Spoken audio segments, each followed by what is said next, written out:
Hi எல்லாருக்கும் வணக்கம். நான் தான் உங்க சுகன்யா. இப்போ நான் ரெகுலரா சில்ட்ரனுக்கு ஃபாலோ பண்ணிட்டு இருக்க ஒரு விஷயம், இந்த ராகியோட பால் எடுத்து கஞ்சி கொடுக்கறது. வீக்லி ட்வைஸ் கண்டிப்பா பிரேக்ஃபாஸ்ட்டுக்கு இது இருக்கும். ஸோ அது கூட வந்து எய்தர் 4 பாதாம் இல்லைன்னா 4 முந்திரி வந்து ஊற வச்சிருவேன். ஸோ அன்னைக்கு நான் வந்து ஒரு 4 பாதாம் நைட்டே வந்து ஊற வச்சிட்டேன். ஸோ ரெண்டுமே வந்து நல்ல தண்ணியில ஊற வச்சிருந்தேன். நிறைய பேருக்கு தெரியும் ராகில வந்து கால்சியம் அதிகமா இருக்கு. அதே மாதிரி குழந்தைங்களோட போன் க்ரோத்க்கு வந்து ரொம்பவே வந்து ராகி வந்து ஹெல்ப்ஃபுல்லா இருக்கும். ஸோ இதுல வந்து ஆல்மண்டை வந்து நல்லா பீல் பண்ணிட்டு அதுக்கப்புறமா இந்த ராகியோட தண்ணியோட சேர்த்து இந்த ராகியும் இந்த ஆல்மண்டையும் சேர்த்து நம்ம வந்து மிக்சிலயோ இல்ல பிளண்டர்லயோ போட்டு நம்ம வந்து பாலாக்கி அடிச்சுக்க போறோம். பாப்பா வெயிட் கெயின் ஆக மாட்டேங்கிறாங்க அண்ட் வெயிட் கெயின்ல இருந்தாங்க. சடனா பாப்பா வந்து வெயிட் லாஸ் பண்றாங்க அப்படின்னா கண்டிப்பா இந்த ஃபுட்டை வந்து வீக்லி ஒன்ஸ் ஆர் ட்வைஸ் வந்து கொடுத்து பாருங்க. ஆல்மண்டோட ஃபிளேவர் சில பேபிஸ்க்கு பிடிக்கல அப்படின்னா அதுக்கு ரீப்ளேஸ்மெண்டா நீங்க கேஷ்யூ எடுக்கலாம். இல்ல அப்படின்னா நீங்க வந்து டேட்ஸ் எடுத்துக்கலாம். இதுல ஒரு நேச்சுரல் ஸ்வீட்டனா இருக்கும். இந்த மாதிரி பாலை மட்டும் தனியா வந்து வடிகட்டி எடுத்துக்கணும். அதுக்கப்புறமா நான் ராகி வந்து 2 டைம்ஸ் போடுவேன். எக்ஸ்ட்ரா வந்து தனியா ஃபர்ஸ்ட் எடுத்து வச்சிருந்திருப்பேன் கொஞ்சோண்டு அந்த தண்ணியோட. அகைன் இதை ஒரு பிளெண்டர் வச்சு நான் பிளெண்ட் பண்ணி செகண்ட் டைமும் இந்த மாதிரி பால் எடுப்பேன். ஸோ அதுல என்ன பால் வருதோ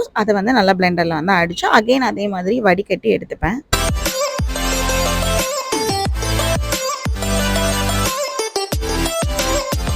அதுக்கப்புறமா ஒரு பேன்ல ராகியோட பால் வந்து ஃபுல்லா ஊத்திட்டு கொஞ்சம் வந்து பாப்பாவோட டம்ளர்ல நீங்க வாட்டர் தனியா எடுத்து வச்சுக்கோங்க. எடுத்து வச்சுட்டு பல்ஜாக விடாம நல்லா வந்து கிண்டிட்டே இருக்கணும். ஒரு 5 to 10 மினிட்ஸ் கிட்ட நல்லா வந்து வேக விட்டு கிண்டிக்கோங்க. எவ்வளவு தூரம் வேகுதோ அவ்வளவு தூரம் வந்து ரொம்ப டேஸ்டியாவும் பாப்பாக்கு ரொம்ப ஹெல்தியாவும் இருக்கும். தண்ணி கொஞ்சம் கொஞ்சமா சேர்த்து நல்லா வந்து ஒரு திக் பேஸ்ட்டுக்கு வர அளவுக்கு கிண்டிக்கோங்க. அன்னைக்கு ஆக்சுவலி நான் கொஞ்சம் நிறைய ராகி போட்டனால எனக்கு கொஞ்சம் நிறைய பேஸ்ட் வந்துருச்சு. இவ்வளவும் பாப்பா கண்டிப்பா சாப்பிட்டாகணும் அப்படின்றதுலாம் இல்லாம நான் எடுக்கும் போதே கொஞ்சம் தான் எடுத்தேன். ஸோ கொஞ்சம் எடுத்து பாப்பா ஃபுல்லா சாப்பிட்டுட்டாங்கனாலே அதுவே நமக்கு போதும். இங்க பாத்தீங்கன்னா எவ்வளவு நான் பேலன்ஸ் வச்சிருப்பேன் அப்படின்றது தெரியும்.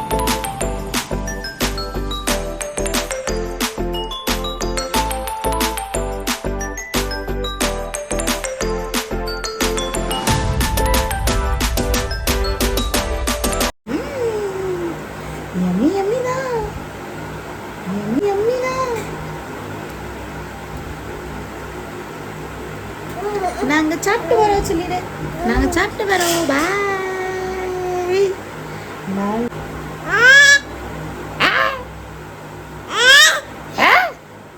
லஞ்சுக்கு பம்கின் கொடுக்கலாம் அப்படின்னு சொல்லி டிசைட் பண்ணிட்டேன். ஸோ பம்கின் மட்டும் கொடுக்க மாட்டேன். ஸோ பம்கினோட 2 சாம்பார் வெங்காயம், 2 பூண்டு, கொஞ்சம் தக்காளி இந்த மாதிரி வந்து கொஞ்சம் அதையும் சேர்த்து ஆட் பண்ணிப்பேன். ஸோ அது எல்லாத்தையும் குட்டி குட்டியாக கட் பண்ணிக்கிட்டேன். நான் பாப்பாக்கு பெரிய வெங்காயம் யூஸ் பண்ணாமல் சாம்பார் வெங்காயம் தான் யூஸ் பண்ணுவேன். அதே மாதிரி பூண்டு கொஞ்சம் பெரிய பல் பூண்டு இருக்க மாதிரி தான் யூஸ் பண்ணுவேன். ஸோ ஒரு பேனில் பம்கின் அதுக்கப்புறம் இப்போ நம்ம கட் பண்ணி வச்சிருந்தோம் இல்லையா, ஸோ அது எல்லாமே போட்டு பாப்பாவோட டம்ளர் ஒரு டம்ளரில் ஃபுல்லாக தண்ணி ஊற்றி இதை நல்லா வேக விடுவேன். கொஞ்சம் ஜீரகம், கொஞ்சம் சோம்பு, கொஞ்சம் மஞ்சத்தூள் போட்டு நல்லா வந்து வேக விட்டுருவேன். ஸோ அது வந்து ஒரு 5 to 10 மினிட்ஸ் நல்லா குழஞ்சு வெந்துரும். ஸோ அதை கட் பண்ணி பார்க்கும்போது நல்லா சாஃப்டா வெந்துரும். அதுக்கப்புறமா இப்போ பாப்பாக்கு வந்து கொஞ்சம் ரைஸ் ஆட் பண்ணிக்கிட்டேன். பிகாஸ் 7.5 monthsல இருக்காங்க அப்படின்றதுனால கொஞ்சம் டேஸ்டியா கொடுக்கலாம்னு சொல்லி ரைஸ் ஆட் பண்ணி அந்த பம்கினோட தண்ணியிலே கொஞ்சம் கீ போட்டு நல்லா வந்து பிளெண்ட் பண்ணிப்பேன். ஸோ நல்ல ஒரு பேஸ்டா இருக்கும். ஸோ இதை பாப்பா யம்மியா சாப்பிடுவாங்க. உங்க பேபியும் 7.5 months கிராஸ் பண்ணிட்டாங்கன்னா இந்த மாதிரி யம்மி ஃபுட்ஸ்லாம் கொடுத்து பாருங்க. டேஸ்டியா இருக்கனால நல்லா விரும்பி சாப்பிடுவாங்க. உங்க பேபி இன்னைக்கு என்ன சாப்பிட்டாங்க அப்படின்றத கண்டிப்பா எனக்கு கமெண்ட் செக்ஷன்ல சொல்லுங்க. நாளைக்கு சில்ட்ரன் பேபி என்ன சாப்பிடுறாங்க அப்படின்றத உங்களோட நான் ஷேர் பண்ணிக்கிறேன். உங்களுக்கு இந்த வீடியோ பிடிச்சிருந்துச்சுன்னா நம்ம பேஜை சப்ஸ்கிரைப் பண்ணிக்கோங்க. பாய்.